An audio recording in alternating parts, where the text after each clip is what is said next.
Assalamualaikum warahmatullahi wabarakatuh.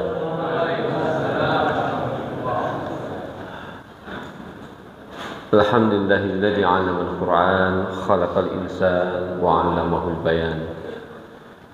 Asyhadu an la ilaha illallah wahdahu la syarika lah wa asyhadu anna Muhammadan abduhu wa rasuluh.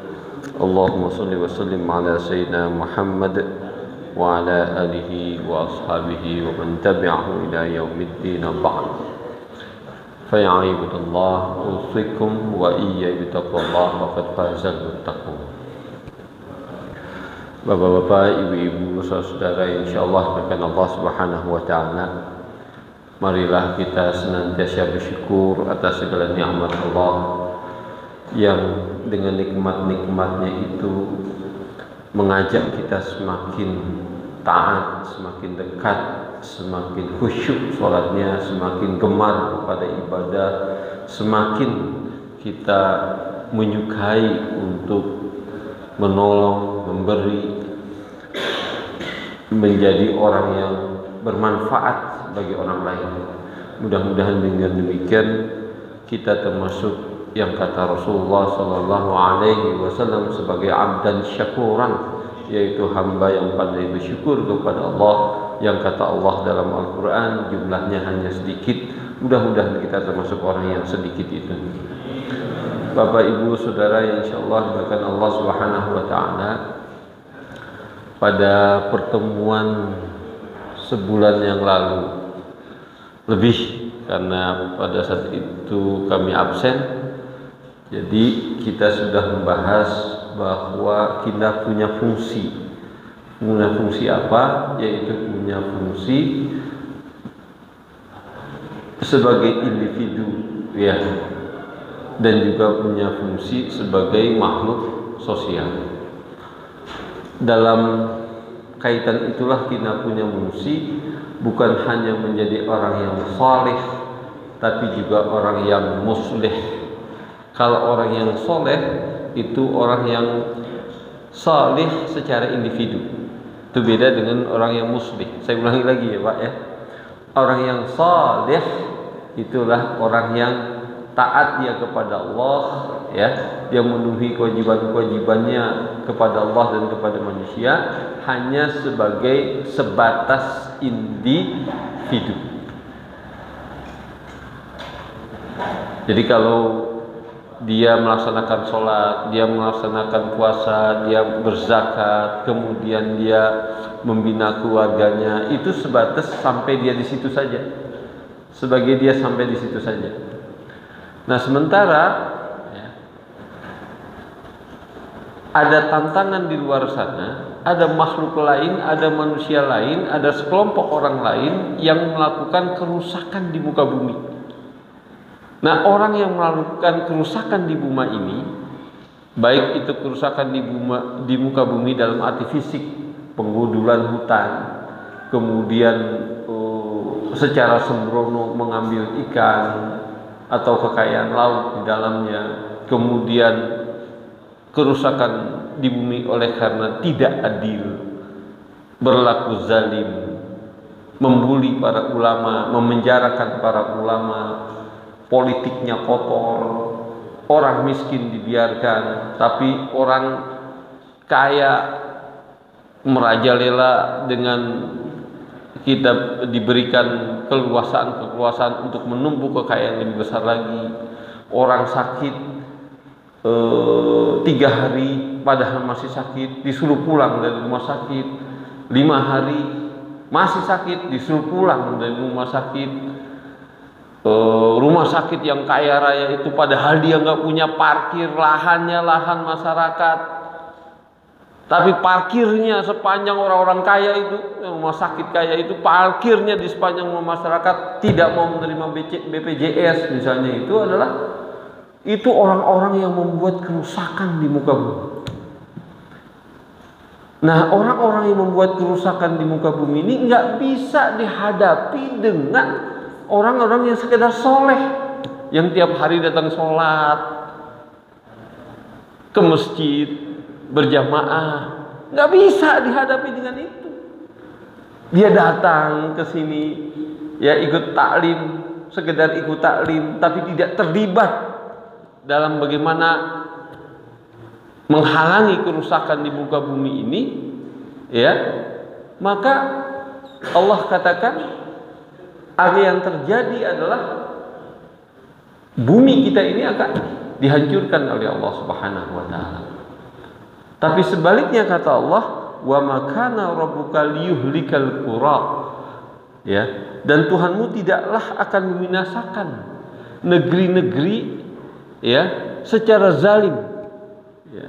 Wa ahluha muslihun, bila mana penduduknya adalah terdiri dari orang-orang yang muslih, yaitu orang-orang yang mengadakan perbaikan, orang-orang yang berani menghadapi orang-orang yang melakukan kerusakan-kerusakan di bumi ini, orang-orang yang terus-menerus dalam kehidupannya didedikasikan untuk apa yang disebut dengan sebagai bagian dari kuntum khaira ummatin ukhrijat linnas ta'muruna bil ma'ruf wa tanhauna 'anil munkar wa tu'minuna billah, yaitu orang-orang yang melakukan amar ma'ruf nahi munkar atas dasar keimanan. Muslihun itu adalah orang-orang yang melakukan perbaikan. Lawannya adalah mufsidun, orang-orang yang melakukan kerusakan. Nah, jadi tidak dijamin negeri kita ini akan aman-aman saja, baik-baik saja kalau kita cuma fungsinya sebagai orang yang soleh. Datang sholat di sini jamaah, 5 waktu jamaah, sholat sunnah jamaah, baca Quran, zikir luar biasa, tapi tidak mau terlibat dalam menghadapi mufsidun, tidak mau terlibat dalam amar ma'ruf nahi munkar, tidak mau terlibat memerangi kemiskinan, tidak mau terlibat memerangi kebodohan, tidak mau terlibat menghalangi kemaksiatan, tidak mau terlibat bagaimana politik-politik kotor itu bisa dihalang-halangi, dihancurkan, tidak mau terlibat, ya, bagaimana, ya, kaum muslimin di belahan dunia lain ini yang dijajah secara zalim itu bisa merdeka. Nggak cukup. Hanya jadi orang soleh itu nggak cukup. Makanya kalau dalam bahasa ayat kesimpulannya, innal insana lafi khusr illal ladzina amanu wa amilus shalihat. Wa amilus shalihat itu kerjaan orang yang muslih. Wa tawasaw bil haqq wa tawasaw bis sabr, itu kerjaan orang muslih. Orang-orang yang muslim itu kerjaannya itu. Enggak cukup. Anda mau jadi pemimpin bukan diukur jadi dia orang soleh. Begitu jadi orang pemimpin diukur dia punya sifat-sifat karakter kemuslihan nggak selama ini. Itu penting. Nah, oleh karena itu kita harus punya paradigma yang kokoh, paradigma yang kuat, paradigma yang luas, cara berpikir, pola pikir yang luas dan kokoh. Saya mau cerita sedikit. Pada saat riba itu diharamkan, itu adalah bagian akhir. Bahkan di Haji Wada itu baru diharamkan. Baru diharamkan.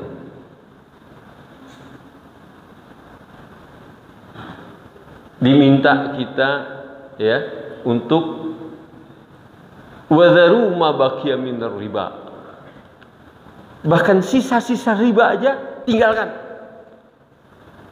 Jadi ada sahabat pada masa itu masih melakukan riba. Kalau di stop sekarang kan berarti sisanya masih ada yang harus dibayarkan, yang harus dia terima. Kata ayat itu, wadharu ma baqiya minar riba. Stop. Sudah stop. Tapi itu setelah 4 ayat turun. Kurunnya panjang. Karena apa? Riba sudah mengakar di masyarakat, sehingga tidak bisa kita main stop haram terus kemudian stop, nggak bisa.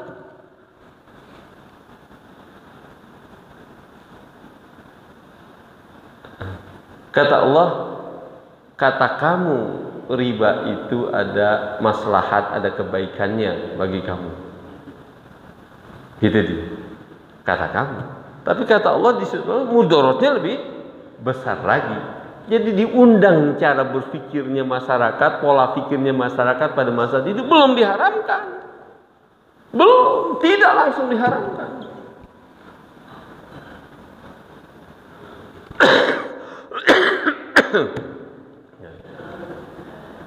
Begitu juga pada saat khamr.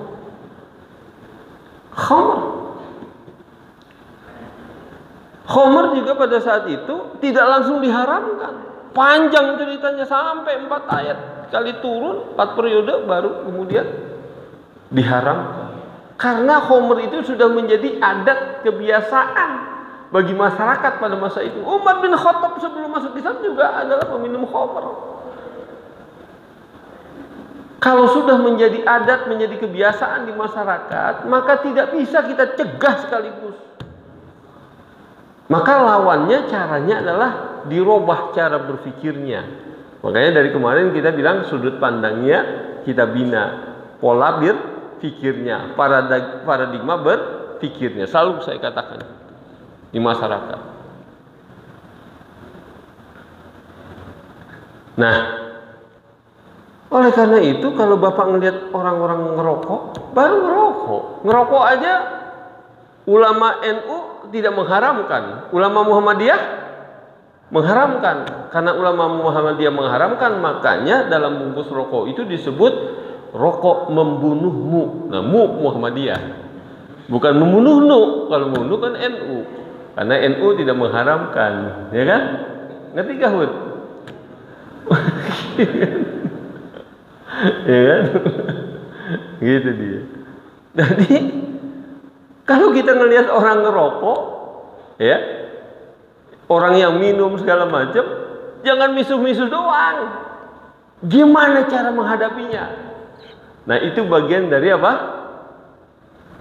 Illal ladzina amanu wa amilus sholihat wa tawassaw bil haqq wa tawassaw bis sabr. Datangi orang yang minum. Saya dengar dan saya lihat, sudah saya amati, ini abang minum terus, ini di ngajak teman-teman, ngajak tetangganya. Ya mulai dari sekarang kayaknya nggak bisa lagi. Kalau abang mau minum silahkan di rumahnya, tapi bagusnya tidak. Kasih tahu. Kalau nggak ngasih tahu, sholat tiap hari ngelihat orang ini gimana ceritanya? Bukan bagian dari muslihun, baru soleh. Kerusakan di muka bumi ini nggak akan hilang kalau cuma sekedar berperannya sebagai orang yang soleh. Ada orang praktek dukun tiap hari dilewatin rumahnya, diem aja. Peringatkan,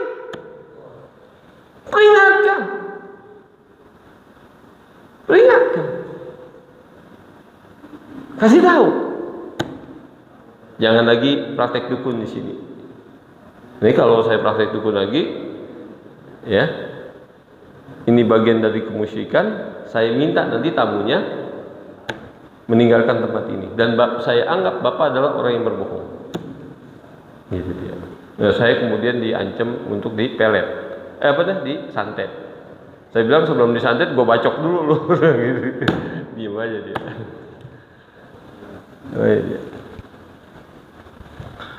Saya pernah dikejar-kejar dong pakai golok, mau tanya Bu Marta tengah malam, tapi sayanya udah pulang. Saya ngelarang orang sedang minum, dilarang nggak mau. Itu bagian dari kerjaan kita. Nah, kalau menghadapi orang yang ngerokok, ya, apalagi orang ngerokoknya mau ke masjid, mau mampir ke masjid, mau ngebantu di masjid, mau belum sholat, ada yang sholat di rumah masing-masing, ada yang belum mau berjamaah, entah apa pikirannya, ya. Jadi ada ilmunya gini, kalau dalam ilmu manajemen. Ini kalau saya rentang begini, nih, ini dibelah begini, ini kan berarti ada A, ada B, ada C, ada D. Betul nggak? Jadi kalau ini A nih, ruang ini adalah ruang dari sini ke sini ruang A. Dari sini ke sini, dari sini ke sini ruang B. Berarti di sini adalah ruang C, di sini ruang D. Itu dia. Nah, kalau saya buat begini, ini adalah mendukung, di ujung sini namanya kelompok mendukung, di ujung sini ada kelompok menolak. Ya, ada yang mendukung, ada yang menolak. Kalau ke atas ini berarti kedudukan orang yang mendukung atau menolak itu adalah tinggi. Kalau ke bawah berarti kedudukannya rendah. Kalau kedudukannya tinggi, misalnya Kapolri yang mendukung kebaikan, nah berarti kan dia apa? Tinggi kedudukannya, ya kan? Nah, begitu juga kalau yang di bawah dia mendukung kalau rakyat biasa kayak kita, berarti status sosial kita tidak cukup atau rendah, gitu dia mendukung. Nah, berarti semakin ke ujung semakin mendukung, semakin ke sana semakin menolak, paham ya? Semakin ke sini makin mendukung. Di sini berarti netral, ya kan? Dia netral.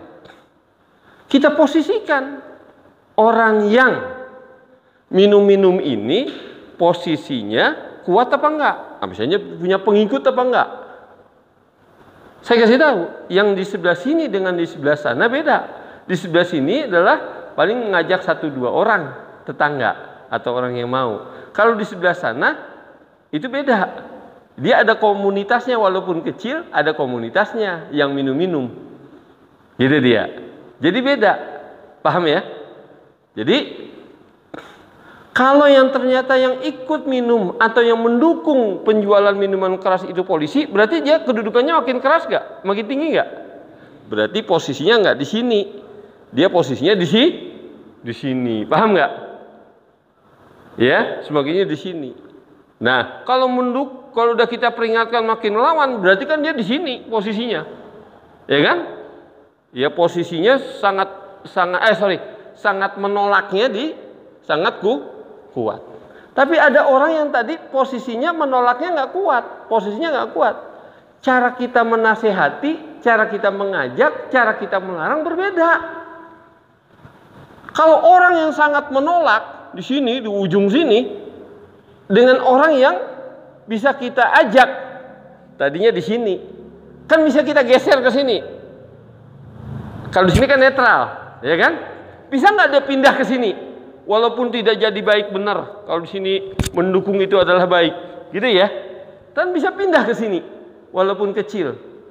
Jangan disamakan, gitu dia. Jadi kalau saya perlakukan hal yang sama, yang menolak ini, ya, yang menolak ini juga menolak, tapi kan menolaknya ini masih bisa jadi baik, paham ya? Dekat kepada kebaikan. Kalau ini kan udah di ujung sini, paham ya maksud saya ya? Nah, maka nggak bisa sama, cara menasehatinya, ngajaknya nggak bisa sama. Kalau ini baik-baik aja, temenin aja, ajak ngobrol aja, besok bikin aktif, udah selesai ini urusan. Ini berapa orang yang tadinya minum-minum, mungkin masih minum tapi udah mau aktif, udah bersama-sama kita dan seterusnya, mungkin ya udah nggak ada ngajak-ngajak teman yang lain, udah pindah ke sini. Tapi kalau yang di sini perlu waktu yang panjang, perlu waktu yang panjang.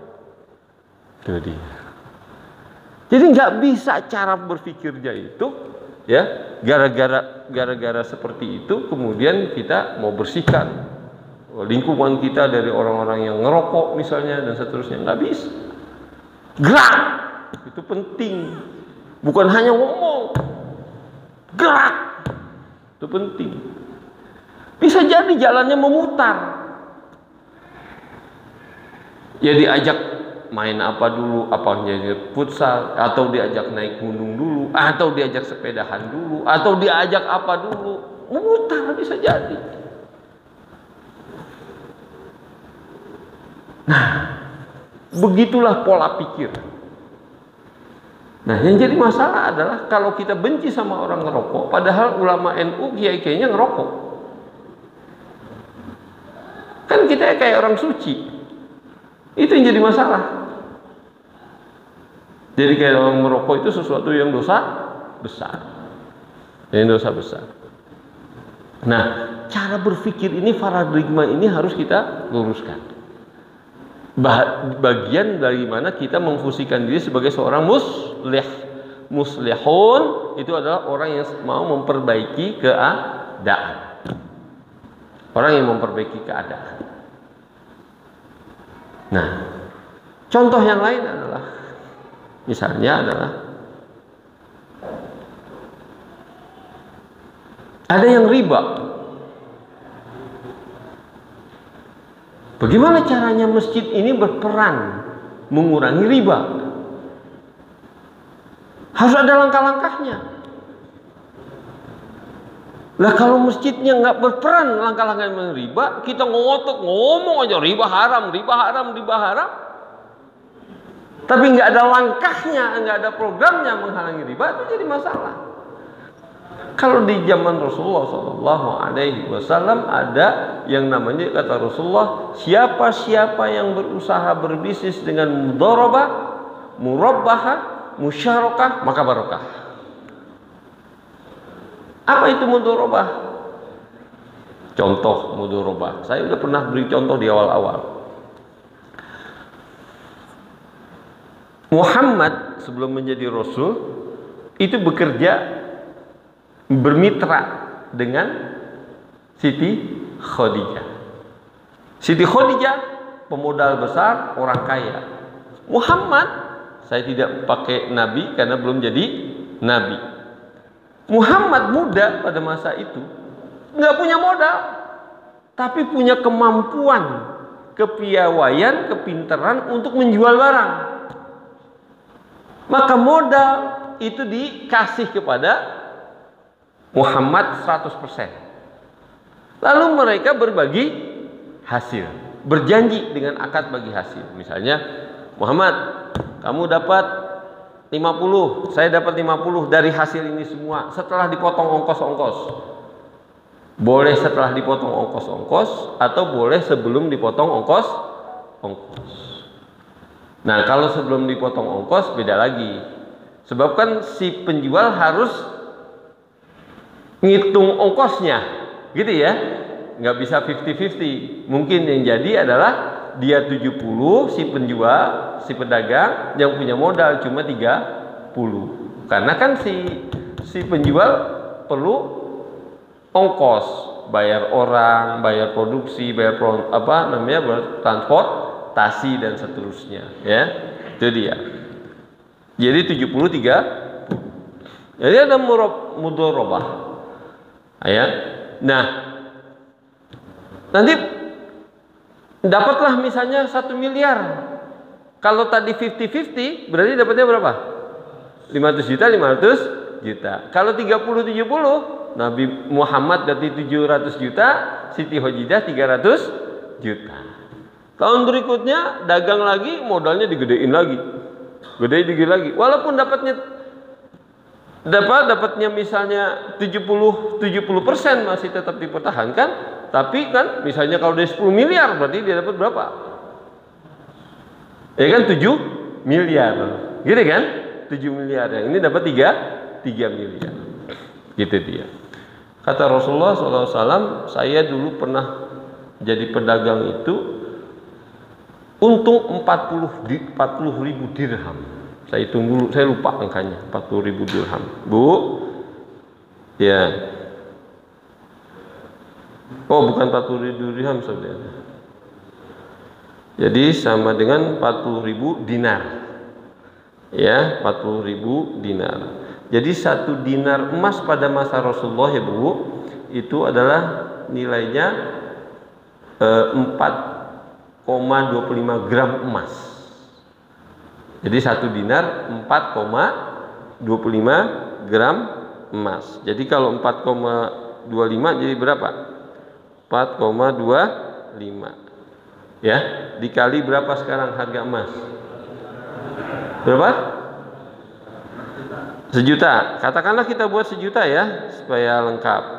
Kira-kira adalah dia sama dengan berapa? 4.250.000 dikali 40.000, jadi 170 miliar keuntungannya Rasulullah. Jadi Rasulullah jangan dianggap waktu dagang itu jangan orang miskin, kaya. Rasulullah itu orang kaya, bukan orang miskin, cuman hartanya habis untuk dakwah, untuk membiayai dakwah. Sampai Siti Khadijah juga sama untuk membiayai dakwah, karena bagi dia cukup, ya dengan kebutuhan sehari-hari aja udah cukup. Itu dia. Jadi orang yang bahagia itu orang yang qanaah, yang cukup. Dia merasa cukup dengan ada yang sekarang ini. Nah, orang yang merasa qanaah, merasa cukup dengan ada yang ini, maka apa yang terjadi? Dia akan hidupnya bahagia. Dengan keadaan yang ada sekarang itu bahagia. Jadi ada orang yang karena terlalu pikirannya duniawi, pikirannya terlalu materialistik, jadi orang yang begini dianggap hidupnya kekurangan. Padahal dia tidak kekurangan. Justru orang udah kaya raya tapi merasa kurang terus, itu namanya miskin. Karena masih kurang terus. Kalau dia pelit namanya miskin. Itu dia. Nah, miskin. Jadi oleh karena itu Rasulullah waktu melamar Siti Khadijah berapa onta? Onta itu kayak kira sama Mercy zaman itu. Ya, mas kawinnya. Yo. Mas kawinnya. Mercy zaman itu. Itu onta. Nah, Bu Aminah, gaji guru di masa Umar bin Khattab itu 15 dinar. Gaji guru. Jadi 15 dinar itu, Bu, 15 dinar kali 4.250.000 itu sama dengan 63.750.000 gajinya. Ya, Ibu mau dibalikin jadi guru di sana. Balik lagi time kayak terowongan waktu. 63 juta. Karena apa? Karena cara pola berpikir yang benar. Guru itu bagian penting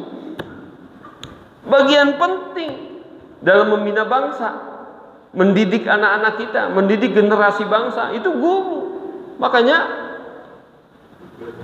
Jepang pada saat kalah perang dengan sekutu, Hiroshima dan Nagasaki itu dibom habis. Kaisarnya cuma nyari apa? Guru. Kumpulkan guru yang masih ada. Itu dia. Kumpulkan guru yang masih ada. Dia bangkit dengan itu. Dalam bukunya Revolusi Berpikir, ulama India itu juga menjelaskan bagaimana fungsi guru dan pendidikan, ya, merevolusikan cara berpikir penduduk sebuah negara. Sehingga dia bisa lebih hebat daripada negara yang lain. Termasuk Rusia dan India. Makanya jangan heran, India walaupun negerinya itu banyak yang miskin, tapi ada 4 universitas internasional di sana. Di Pakistan ada 2 universitas internasional di sana. Diakui internasional. Indonesia nggak punya, Pak, universitas internasional. Nggak punya.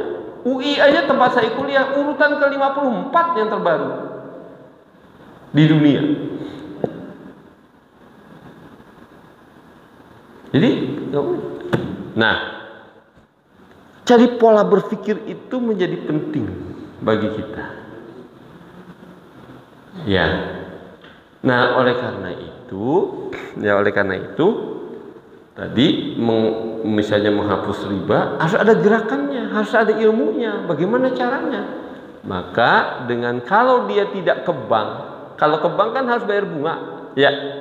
Yang kedua, dikasih pinjam nggak kalau nggak punya jaminan? Enggak, nggak bakal jadi pinjam. Jadi ada namanya lingkaran kemiskinan. Lingkaran kemiskinan itu bunyinya gini: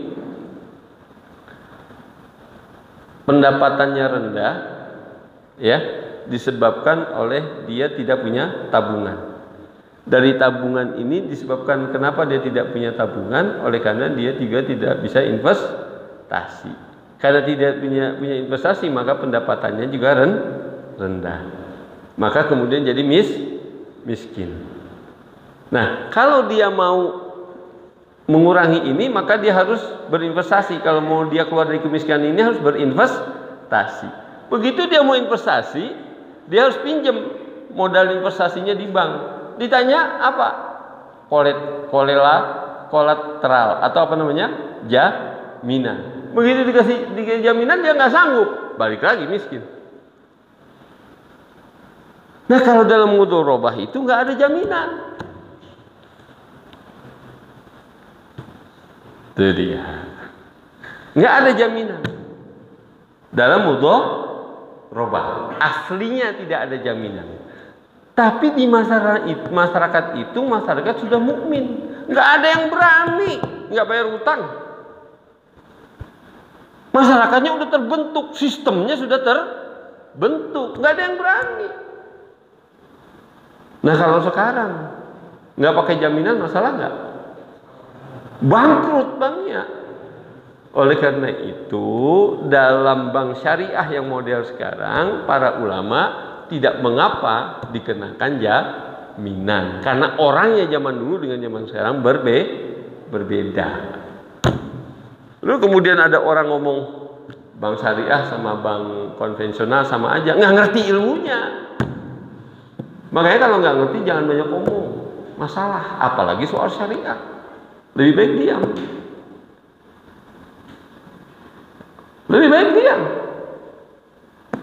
Karena bahasa ini di Quran sebenarnya wa ahallahul bai' wa harramar riba. Itu sangat jelas Allah. Allah menghalalkan jual beli dan mengharamkan riba. Artinya jual beli ini halal, ini yang riba adalah haram. Kok dia bilang sama? Itu jadi masalah. Itu jadi masalah. Nah, pola berpikir lain yang harus juga kita perbaiki adalah begini. Kalau dia sejak dari kecil belajarnya dari orang tua yang NU, cara ibadahnya tentu NU, kemudian pesantrennya NU, yang dibaca juga kitab-kitab NU, kemudian kuliahnya juga di kalangan orang NU, maka juga yang dibaca kitab-kitab NU, maka jadilah dia NU. Maka kemudian yang Muhammadiyah juga begitu. Sekolahnya dari kecil di Muhammadiyah, bapak ibunya Muhammadiyah, kemudian universitasnya di kalangan Muhammadiyah, maka kitab-kitabnya, pesantrennya juga Muhammadiyah.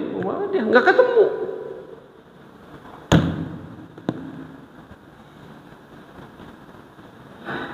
Nggak ketemu. Oleh karena itulah para ulama mazhab selalu mengatakan, kalaulah ada misalnya berbeda pendapat dengan saya, kata Imam Syafi'i, namun kemudian itu ya dalilnya lebih kuat, itu dari Allah Subhanahu wa taala, maka ambil itu. Enggak ada masalah. Nah, jadi membuat orang mengatakan itu bid'ah ini, bid'ah itu, bid'ah ini dan segala macam itu enggak ada masalah. Itu jadi masalah di masyarakat. Kalau dia belajarnya begini, ya gitu. Masing-masing di sini. Tapi kalau dia pernah belajar lintas mazhab, baru aman. Sekarang bapak-bapak berapa banyak yang pada punya sholat 4 mazhab, bukunya 4 sholat mazhab di rumah, misalnya, baca enggak? Gimana itu? Jangan sembarangan mengatakan itu bid'ah. Baca 4 mazhab. Baca. Nah, itu bisa merusak kerukunan antar sesama muslim, bahkan bisa bikin kerusakan daripada bikin kerukunan, bikin perbaikan. Pola berpikirnya harus diperbaiki. Pola berpikirnya. Saya misalnya ada yang mau menyergah atau mau berbeda pendapat dengan saya di forum ini, dipersilakan saja. Itu dia, dipersilakan saja, tidak ada masalah. Nah, itu dia. Namanya ilmu. Ilmu itu begini. Kalau kita mengatakan sesuatu pendapat, kita harus punya keyakinan bahwa pendapat kita tidak 100% benar. Kemungkinannya ada kekeliruan dan ada kekurangan. Itu penting. Dan kalau kita mendebat orang, di kepala kita harus kita mengatakan, belum tentu saya yang mendebat dia itu dia salah 1%. Bisa juga dia ada betulnya. Gitu. Jadi dalam dunia ilmu itu biasa-biasa saja. Yang jadi masalah adalah kalau mengatakan ini dan itu, main apa aja jadi bid'ah, apa saja jadi bid'ah. Itu juga ada pola pikir yang harus diperbaiki. Harus dipikir yang perlu diperbaiki. Nah, misalnya begini. Orang mengatakan, Bapak aja jadi RW lagi. Saya mikirnya jangka panjang, bukannya jangka pendek. Ini saya mikir mudah-mudahan Allah berikan kesehatan kepada saya, ilmu dan istiqomah. Lalu kemudian kalau saya bisa melakukan regenerasi kepada siapapun juga, berarti kan saya bisa masih ngawal. Ini dia, masih ngawal, bisa kawal. Tapi kalau saya langsung jadi RW lagi, saya nggak bikin regenerasi dan nggak bisa ngawal. Tapi kalau sekarang saya bisa dikawal. Bisa dikawal nih keadaan yang sekarang. Nah, kalau saya bisa kawal terus begini, tinggalkan generasi berikutnya setelah ini siapa? Kan gitu. Nah, kita udah lihat nih. Ini sekarang ada yang sedang kuliah, 10 tahun lagi mungkin dia baru hidupnya mapan. Mungkin 15 tahun lagi dari sekarang. Terus kuliah kan ini baru 25 tahun lah katakan. Itu kan berarti 40 tahun. Kalaulah Allah masih berikan usia kepada kami, kemudian kepada RW yang berikutnya ini juga diberikan usia keistiqomahan, maka kami bisa mempersiapkan generasi yang akan datang lagi. Saya akan calonkan RW lagi setelah yang kedua ini. Jadi masalah bagi saya. Kalau setelah 2 kali kan saya nggak bisa jadi RW lagi. Paham nggak? Nah, ini adalah bagian dari niat muslihun. Bagian dari niat muslihun. Niat, baru niat. Bagian dari muslihun. Nah, kita persiapkan itu ke depan. Gitu siapa? Kalau saya keinginannya begini. Kalau Quran nyebutnya liyamizallahu al-khabitha minat thayyib. Nanti yang ke depan, calon RW dengan calon NW yang lain itu, jangan orang baik sama orang baik yang ngelawan, masalah. Dan orang baik yang satu didukung sama orang yang masih bermasalah di tempo dulu misalnya, itu jadi masalah. Jadi masalah. Nah, tapi kalau sistemnya sudah begini, orang baik, ya kan? Berarti kalau orang baik, apa yang terjadi? Siapapun yang terpilih sudah orang baik. Nah, menjadi orang baik. Nah, kita ini fungsinya kita adalah mempersiapkan orang baik itu, orang yang bukan hanya soleh tapi juga muslih. Kalau sekarang kita nggak bisa mengharapkan orang sempurna. Nggak bisa kita mengharapkan orang sempurna. Siapa orang yang bisa sempurna? Pasti aja ada kekeliruannya. Dia mungkin kurang ibadahnya, tapi amal solehnya lebih besar lagi. Mungkin dia kurang jamaahnya, tapi amal solehnya lebih besar lagi. Yang di sini amal solehnya sudah bagus, tapi kalau yang diperlukan sekarang ini, kalau jadi RW apa? Yang soleh apa orang yang bermasyarakat? Yang udah jelas Islamnya iya begini begitu, tapi mau bermasyarakat, mau berkorban untuk masyarakat, itu yang lebih jelas. Karena masyarakat itu tidak butuh sholat kita. Di luar sana masyarakat itu melihat kita sholat bolak-balik ke masjid, orang itu nggak butuh sama sholat kita, nggak butuh. Yang butuh masyarakat itu di zaman sekarang ini adalah kita perhatian sama dia. Kita membela dia, kita bisa membantu dia di kala susah. Itu yang dibutuhkan oleh masyarakat. Itu yang dibutuhkan oleh masyarakat. Nanti kita akan perdalam bagaimana para ulama menetapkan itu dalam metode-metode pengambilan keputusan dalam usul fikih. Jadi, nah pola pikir ini harus kita perbaiki. Pola pikir. Nah, saya kalau udah ngelihat begini, yang saya sebelum-sebelumnya sudah saya katakan nih, kita mau bikin arus besar. Nah, arus besar ini harus dibuat lebih besar lagi. Sehingga orang yang tidak suka dengan kebaikan-kebaikan yang kita rintis, makin putus asa dia. Makin putus asa. Wah, besok Pak RW Ahlul Irfan nyalonin lagi setelah ini. Makin putus asa dia.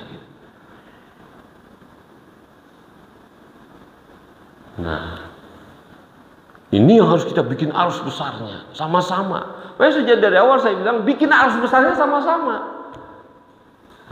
Nah, tapi pada masa bagaimana ini akhirnya kita bikin perhitungan saja.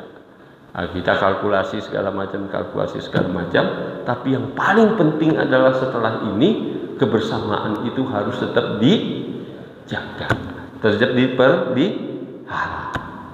Karena kata Quran, wal kadhiminal ghaidha wal 'afina 'anin nas. Siapa yang dia memelihara atau sanggup menjaga emosinya, amarahnya, kemudian dia memaafkan orang lain, balasannya adalah surga. Buat apa kalau cuma melampaui melampiaskan nafsu atau dendam, buat apa? Balasannya adalah surga. Balasannya surga. Nah, oleh karena itu kita harus menjadi satu kesatuan dalam jamaah. Karena muslihun nggak bisa juga individu itu jadi muslih, tapi dia harus terorganisir. Wa takum minkum ummati yad'una ilal khair wa ya'muruna bil ma'ruf wa yanhauna 'anil munkar. Orang yang memperbaiki diri itu dia terorganisir dengan sesama orang yang memperbaiki masyarakat atau keadaan itu sama-sama. Kita dihimpun dan terorganisir sehingga hasilnya bagus. Saya tidak pernah malu untuk mengatakan, selalu saya mengatakan, untuk menjadi RW atau untuk menjadi pengurus masjid, untuk menjadi lurah atau untuk menjadi di atasnya itu lagi, untuk menjadi sampai ke presiden, nomor satu itu sebenarnya bukan orang pintar, bukan. Nomor satu dia adalah orang yang muslihun, bagian dari orang muslihun, ya. Yang kedua adalah dia adalah orang yang beriman dan kemudian melakukan amal soleh. Itu yang paling penting. Makanya saya katakan, kalau pinter doang bukan orang pergerakan, buat apa? Terlalu banyak orang pinter. Nulis apa, tampil apa, tapi dia nggak bikin karya di masyarakat, nggak bikin pergerakan di masyarakat untuk membuat arus besar kebaikan itu. Buat apa? Kita nggak usah membuat orang jadi besar, kemudian dia tidak punya fungsi di masyarakatnya dengan kepintarannya itu. Buat apa? Nggak perlu kita. Nah, bagian dari ini yang harus kita tanamkan kepada masyarakat. Saya ngomong ini pasti ngambil risiko untuk berdebat. Ada orang yang memperdebatkan, ada yang ngomongin ini, biarkan saja. Itu dia. Tapi saya punya, insya Allah ada bacaan-bacaan untuk menguatkan itu. Ya. Nah, jadi sekali lagi, pola berpikir kita ini ya harus kita sama-sama kita perbaiki. Nah, mungkin ada 1, 2, 3 kita sudah baik, 4, 5, 6-nya belum, perbaiki satu-satu, gitu kan? Nah, ruangnya adalah taklim ini. Ruang memperbaiki pola pikir itu adalah di taklim. Nah, oleh karena itu sejak dari awal kami nyampaikan bahwa Iqra bismi Rabbi, ya kan? Bacanya itu adalah dengan metode sudut pandang dari Allah Subhanahu wa ta'ala. bukan sudut pandangnya kemauan diri kita sendiri, subjektivitas kita sendiri. Saya udah pernah kasih contoh, misalnya Bu, anak-anak di sekolah belajar IPA, dia belajar IPA, belajar reproduksi, belajar turunnya hujan, ya Bu ya, dia belajar tentang alam semesta, dia belajar semua, belajar itu semua, tapi makin dekat nggak sama Allah? Enggak, karena nggak disebut Allah dalam buku IPA-nya, betul nggak? Bahwa Allah yang menciptakan itu semua, Allah yang menurunkan hujan, Allah yang membuat hujan itu menetap di dalam bumi dengan ukurannya, kemudian Allah juga yang membuat dia menyuburkan tanam-tanaman, nggak ada disebut. Karena tidak Iqra bismi Rabbik. Nah, maka kita membaca peristiwa-peristiwa sosial yang ada di sekeliling kita ini juga dengan Iqra bismi Rabbik. Nah, kalau Iqra bismi Rabbik itulah yang disebut dengan apa? Dengan itulah kalau mau disebut kata orang dengan sunnah, ya itulah sunnahnya. Sekarang begini, terakhir, usolli fardu disebut bid'ah, oke, disebut bid'ah. Sekarang saya tanya, kalau yang nyebut bid'ah itu kemudian diam saja pada saat ulama di penjara, bahkan para ulama mengumpulkan masyarakat, bagaimana menghimpun sampai jutaan orang hadir di apa itu namanya, Monas, iya, untuk mencegah kezaliman yang lebih besar. Kemudian dipenjara dan seterusnya. Nah, kita sanggup mengatakan itu gara-gara begitu dia bid'ah. Kan memperlemah keadaan dia, memperlemah posisinya sebagai muslihun. Sesungguhnya yang bid'ah itu adalah yang hanya cuma membicarakan agama, tetapi dia tidak terlibat dalam muslihun dan proyek-proyek perbaikan keadaan masyarakat. Itu yang sesungguhnya bid'ah. Karena sepanjang sejarah, setiap nabi pasti berhadapan dengan memperbaiki keadaan masyarakat, terlibat dalam keadaan masyarakat. Tidak akan ada. Jadi siapa yang cuma membicarakan fikih doang, maka tidak terlibat dalam amal ma'ruf nahi munkar dalam keadaan memperbaiki sekarang ini, ya lebih bid'ah yang sesungguhnya. Wallahu a'lam bishawab. Mudah-mudahan ada manfaatnya. Assalamualaikum warahmatullahi wabarakatuh.